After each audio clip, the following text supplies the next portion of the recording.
এই দেখো আমার বাবা আমাকে একটা নতুন সাইকেল কিনে দিয়েছে। আরে দেখো আমার বাবা আমাকে একটা নতুন বাইক কিনে দিয়েছে। হার্ষ ভাইয়া নতুন বাইক কিনে আনছে, চলো দেখি। আরে বাহ, কত সুন্দর বাইক। হ্যাঁ, এটা সুপার বাইক, অনেক স্পিডে চলতে পারে। অনেক কষ্ট করে বাবাকে বলে এই সাইকেলটা কিনেছিলাম, ভেবেছিলাম সবাইকে দেখাবো। কিন্তু হার্ষ আমার সাইকেলের থেকেও ভালো বাইক নিয়ে আসছে। আমিও নতুন একটা বাইক কিনবো। ওই হার্ষ ভাইয়া, আমাকে তোমার বাইকে একটু ঘুরাবে? না বেটা, বাবা বলছে কাউকে তোমার বাইকে বসাবে না, পরে দেখবো। ঠিক আছে, এখন যাই আমি।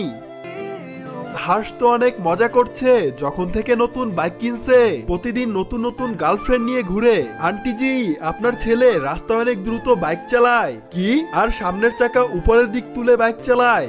যখন থেকে বাইক কিনেছি সেই থেকে শুধু মজাই আর মজা। তার আগে তুমি যদি শয়তানকে ঘৃণা করে থাকো আর মাকে ভালোবেসে থাকো, তাহলে এই ভিডিওটিতে লাইক দিয়ে চ্যানেলটি সাবস্ক্রাইব করে দাও আর কমেন্টে আই লাভ ইউ মা লিখে যাও। আর যদি না করো তাহলে আমি ভেবে নিব তুমি শয়তানকে ভালোবাসো। ওই দে তোর বাইকের চাবি দে।